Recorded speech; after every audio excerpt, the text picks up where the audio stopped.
Ini mau tanya tentang seputar pelajaran agama sih, SMP. Pernah dengar nggak apa itu iman? Iman. Menurut kakaknya, satu persatu. Siapa dulu? Terserah. Iman kepada malaikat Allah, Hmm. iman kepada nabi dan rasul, Ya. iman kepada hari akhir, Ah. iman kepada qadar dan qadar, Ya, bisa.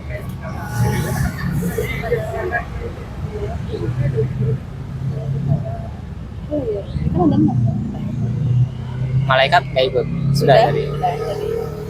Oke, kalau dari kakaknya sama. Sama. Balik satu.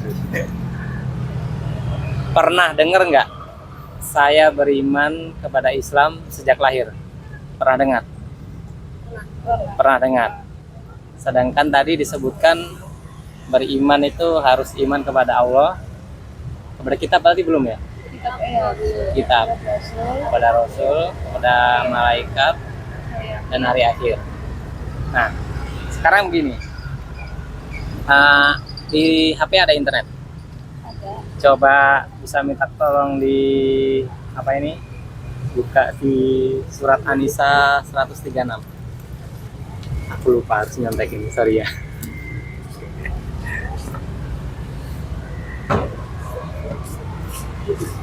Tapi katanya pernah dengar ya, saya beriman sejak lahir. Ada pernah dengar pernyataan seperti itu? Setuju nggak? Iman sejak lahir? Pernah dengar kata-kata itu kalau nggak salah di Instagram. Ya ada, benar. Kakaknya setuju nggak dengan itu? Kira-kira? Setuju. Kalau kakaknya? Kurang. Kurang. Soalnya Oke. kalau agama ini kan memang ketentuan dari orang tua. Kalau bahasa sekarang itu ada kata-kata bahwa agama ini adalah sebuah keturunan. Kalau dari saya sendiri, agama ini bukan keturunan, tapi ketentuan dari kita sendiri.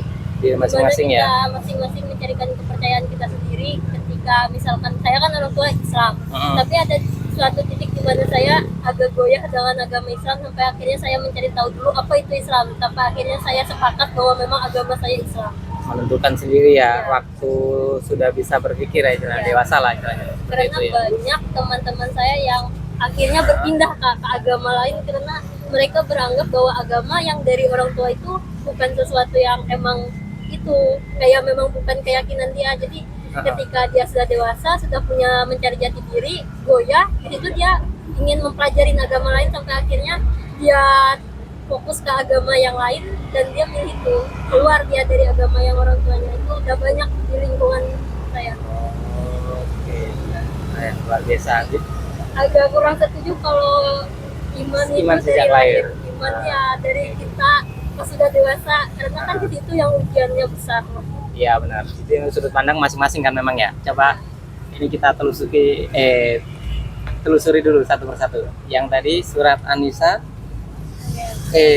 Surat An-Nisa. Iya benar, An-Nisa 136. Coba. 36. Ini kan kita tolak ukurnya pakai Quran ya, karena kita kan muslim kan, petunjuknya kan sih. Isinya apa coba? Bacaannya. Bisa ini apa, tolong dibaca supaya nanti netizen bisa mendengar. Siapa yang mau baca dulu? Artinya? Ada 2 ayat nanti pas satu-satu. Iya. Yang bahasa Indonesianya aja, karena kita bahasa orang Indonesia ya. Ya, artinya itu. Iya. Wahai orang-orang yang beriman, tetaplah beriman kepada Allah, Rasulnya, Nabi Muhammad, kitab Al-Quran yang diturunkan kepada Rasulnya, dan kitab yang dia turunkan sebelumnya. Siapa yang kufur kepada Allah, para malaikatnya, kitab-kitabnya, para Rasulnya, dan hari akhir, sungguh dia telah tersesat sangat jauh. Nah, di situ ada keterangan ya, harus iman kepada Allah, kepada kitab, kepada Rasul, malaikat, dan hari akhir. Nah, di situ sudah menjelaskan bahwa beriman itu ada banyak yang harus diimani dulu ya. Kira-kira ini Dari keenam atau kelima itu yang disebut tadi ya, yang diimani yang mana dulu? Kepada sang pencipta sih, kepada Allah. Kepada Sang Pencipta. Bisa. Kalau kakaknya? Iya, Dan kepada Allah. Nah, kita telusuri satu-satu ya. Iman tadi kepada Allah, kepada kitab, terus kepada Rasul, kepada malaikat, dan hari akhir. Ada 5 yang disebut ya. Sekarang kita telusuri satu-satu. Kepada Allah, kita belum bisa melihat wujudnya dan sifatnya. Belum tahu ya. Kepada kitab, kita bisa membacanya. Terus kepada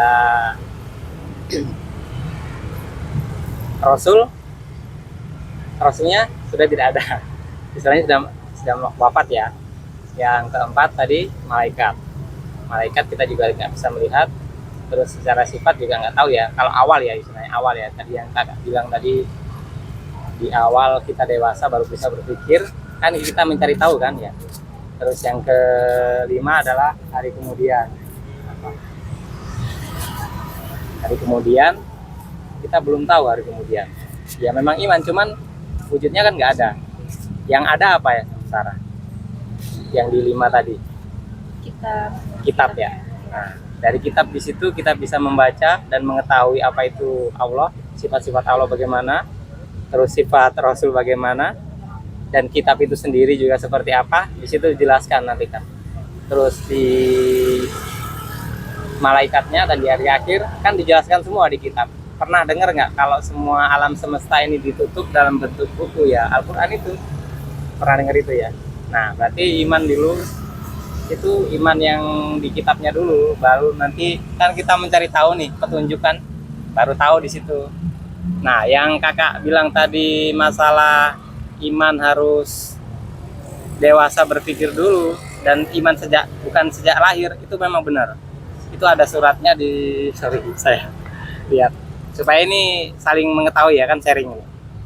Di surat Anhal 78 ada itu, coba salah satu nanti kakaknya gantian baca ya, sorry ya, bisa. Surat Anhal itu 16 ya, 1678. Itu bukti kalau kita itu nggak bisa beriman dari lahir. Kan ada yang bilang kalau iman dari lahir, ada sih beberapa, nggak semua.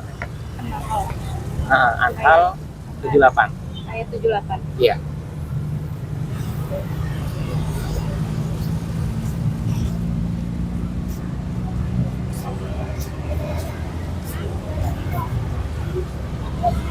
Ketemu ya?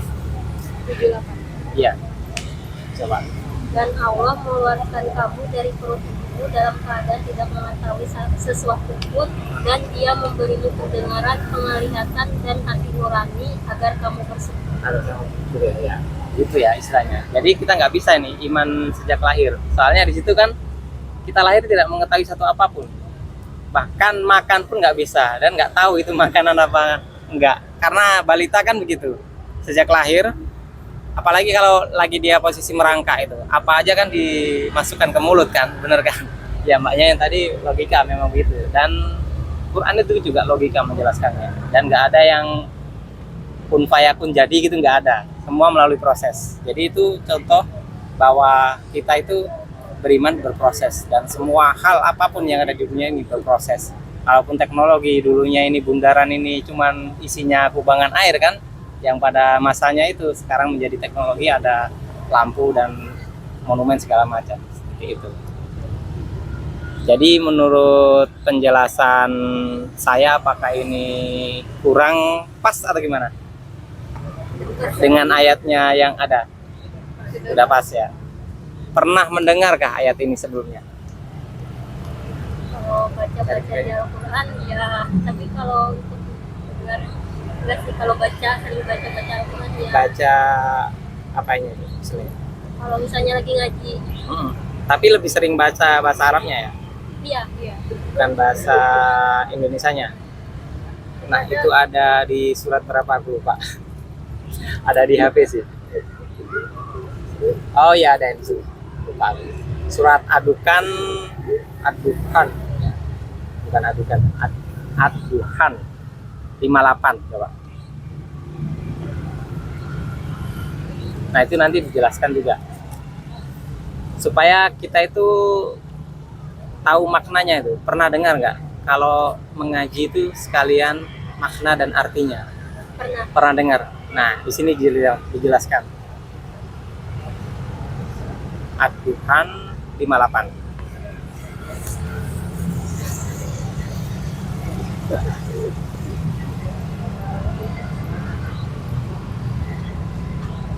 Kakaknya dari Banjar atau asli sini? Ini asli sini, Asli dari sini. Sampit. Dari Sampit. Oh, Sampit 5 jam dari sini ya? Iya. Arah ke Pangkalan Bun ya? Lumayan jauh. Di Unpar kuliah atau di Unmu? Unpar. Ketemu ya? Atau gini? Ayat 58. Iya benar. Ada nggak itu di sini? Sesungguhnya. Apa ini bacaannya? Sesungguhnya. Sungguh kami mudahkan Al-Quran itu dengan bahasamu agar mereka mendapat pelajaran. Nah, berarti jelaskan. Istilahnya kan, misal nih, saya lahir di Inggris nih, mimpi ya. Terus ada Al-Quran pakai bahasa yang pada umumnya kan Al-Quran kan bahasa Arab. Boleh nggak itu diterjemahkan dalam bahasa Inggris? Nanti saya baca di situ, supaya saya tahu ini maksud dan tujuannya ini. Kan ada artinya kan, setiap bahasa. Kan dulu rata-rata nih sebelum teknologi berkembang semaju ini, ya memang nggak dulu banget sih istilahnya. Kan Al-Quran kan bahasa Arab semua. Terus semakin kesini kan ada terjemahannya seperti ini. Semisal nih kalau saya sebutkan lahir di Inggris, terus ada teksnya dan boleh diterjemahkan dalam bahasa Inggris, nggak salah kan? Boleh. Karena saya kan supaya tahu maksudnya, kan itu buku petunjuk bagi manusia. Kalau manusia kan nggak mandang itu siapa. Karena di surat Al-Baqarah ayat berapa itu ya? Ayat 2 kalau nggak salah, itu petunjuk bagi manusia. Jadi kan nggak dikategorikan di situ. Manusia Inggris kah, manusia Jawa kah, manusia Indonesia kan seperti itu. Jadi di situ kalau bisa sih jangan kita mempeributkan masalah bahasa sih kalau menurut saya sih. Ayat itu menjelaskan loh ya, kalau dengan bahasamu kan munya kan ke siapa aja, karena kan petunjuk bagi manusia.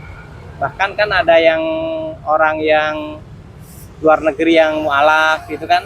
Nah seperti itu kan tujuannya kan seperti itu. Jadi Al-Quran ini tahu akan apa itu cerita ke depan misalnya. Jadi dia sudah menyiapkan itu pastinya toh. Dengan bahasa siapa aja nggak masalah. Yang penting kan dia tahu tujuannya. Kalau dibaca bahasa Arabnya aja kan bingung ini perintah apa. Kan di situ ada larangan dan perintah. Itu sih isinya.